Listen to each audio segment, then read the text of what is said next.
रामू एक गरीब मजदूर था। उसका घर गांव के कोने में एक छोटी सी झोपड़ी थी। दिसंबर की ठंड ने तो जैसे दर्द की सारी हदें पार कर दी थी। हवा जितनी तेज थी कि लग रहा था जैसे कोई चाकू से बदन काट रहा हो। रामू सुबह सुबह मजदूरी के लिए निकलता है, मगर 3 दिन से काम नहीं मिला था। पैसे खत्म, घर में अनाज का एक दाना नहीं। और सबसे बड़ी बात, घर में सिर्फ एक ही कंबल था और ओढ़ने वाले 4 लोग। सुनिए जी, घर में अनाज खत्म हो चुका है। माँ की दवाइयाँ भी लानी है। कहीं से कुछ पैसों का इंतजाम करिए। हाँ मधु, मैं कुछ करता हूँ। दूसरे गांव में ही जाकर पता करना पड़ेगा। यहाँ तो कोई काम ही नहीं मिल रहा।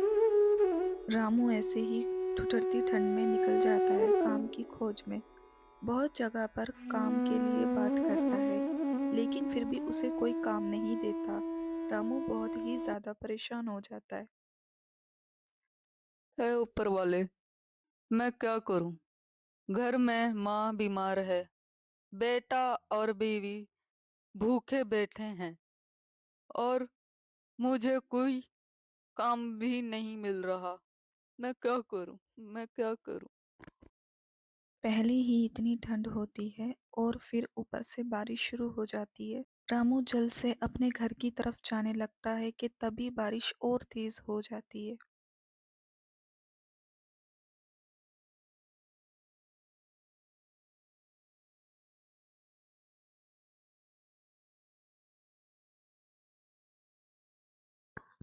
मम्मा, मुझे बहुत भूख लग रही है। पापा कब आएंगे? और मुझे बहुत ठंड भी लग रही है। हाँ बेटा गोलू, थोड़ा सा और इंतजार कर लो। पापा अभी आते ही होंगे। फिर मैं तुम्हें अच्छा सा खाना बना के खिलाऊंगी बेटा। रामू घर आता है, पर वो पूरी तरह से बारिश में भीग चुका होता है। देख के मधु घबरा जाती है। अरे आप तो पूरी तरह से बरसात में भीग चुके हो। जल्दी से अपने आप को सुखा लीजिए, नहीं तो आप बीमार पड़ जाओगे। अजी आप इतनी देर कहाँ थे? गोलू कब से खाना मांग रहा है। माँ की दवाइयाँ भी लानी है। आज आपको कोई काम मिला या आज भी आप ऐसे ही आ गए? रामू अपने आप को बहुत ही बेबस और लाचार महसूस करता है।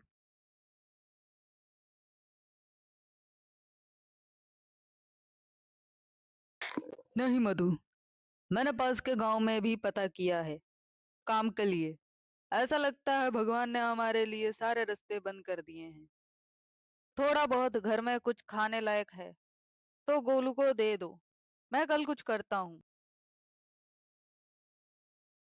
घर में तो जी कुछ भी नहीं है। मैं गोलू को क्या खिलाऊं? ठंड से राहत पाने के लिए थोड़ी बहुत लकड़ियां थी, वह भी खत्म हो चुकी है। अब इस भयानक सर्दी से राहत कैसे पाएंगे?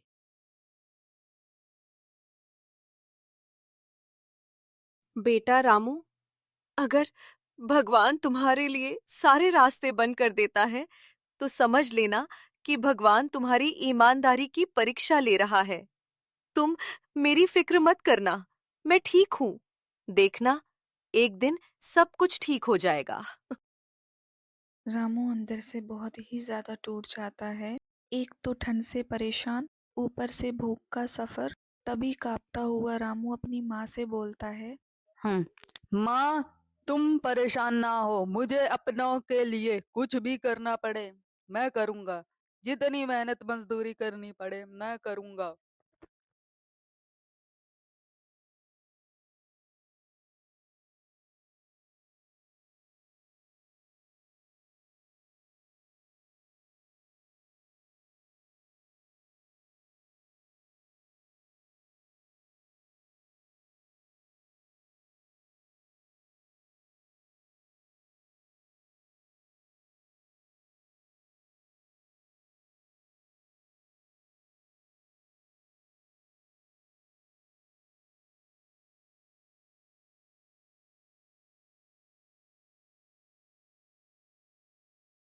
अगले ही दिन रामू फिर से सब जगह काम पता करता है, लेकिन उसे कोई काम नहीं मिलता। कोहरा इतना होता है कि ठंड से रामू के हाथ पैर सुन्न पड़ जाते हैं।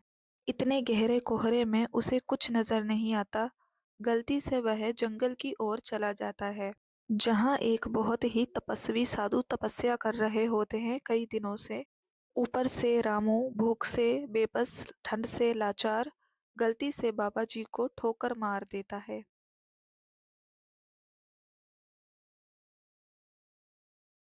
अरे मूर्ख, तूने ये क्या कर डाला? मेरी वर्षों की तपस्या को तूने भंग कर दिया। आज के ही दिन मेरी साधना पूर्ण होने वाली थी और उसी क्षण तूने आकर उसमें विघ्न डाल दिया। अब मैं तुझे श्राप देता हूं। तू एक पक्षी बन जाएगा और जीवन भर इसी प्रकार दर दर भटकता रहेगा।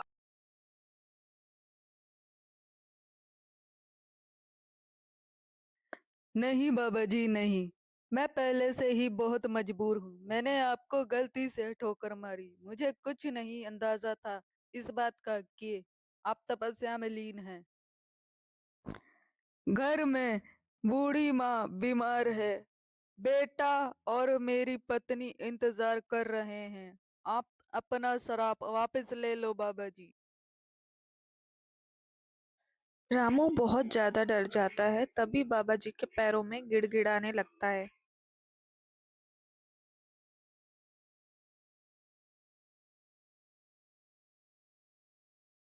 बाबा उसकी बातें सुन के उनको रामू पे दया आ जाती है।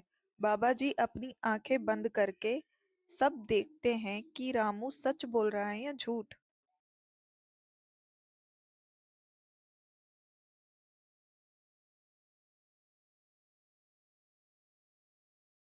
देख बेटा, मैं अपना श्राप अब वापस नहीं ले सकता। अगर आप इस वीडियो का अगला भाग देखना चाहते हैं, तो हमारे चैनल को सब्सक्राइब करें, लाइक करें और कमेंट करके बताएं। एक वीडियो बनाने में बहुत मेहनत लगती है, इसलिए कृपया हमारे चैनल को अधिक से अधिक सब्सक्राइब करें, ताकि हम जो भी वीडियो बनाएं, वो सबसे पहले आपको देखने को मिले।